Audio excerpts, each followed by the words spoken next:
નમસ્કાર મિત્રો.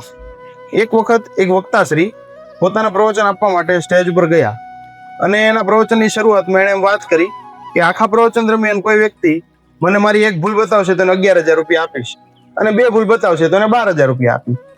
એમ જેટલી પણ ભૂલ બતાવશે એ પ્રમાણે એને હું પૈસા આપીશ. તો આ વાત સાંભળી અને દરેક શ્રોતાજનો ઉત્સાહમાં આવી ગયા. એટલે પોતાના હાથમાં કાગળ અને પેન પકડી લીધી એ વક્તાશ્રીની ભૂલ બતાવવા માટે.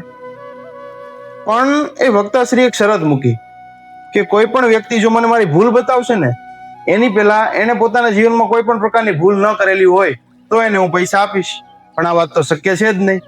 એ જ રીતે તમે પણ તમારા જીવનમાં કોઈ પણ વ્યક્તિની ભૂલને માફ ન કરી હોય ને તો માફ કરી દેજો. એની પહેલા તમે એક સવાલ પૂછજો કે શું મેં કોઈ પણ પ્રકારની ભૂલ નથી કરી? જો તમે કરી હોય ને તો એ વ્યક્તિને તમે માફ કરી દેજો. માટે મિત્રો, જીવનમાં પોતાની ભૂલ સ્વીકારતા શીખી જાઓ અને બીજાની ભૂલને માફ કરતા શીખી જાઓ એટલે જીવન રળિયામણું બની જશે.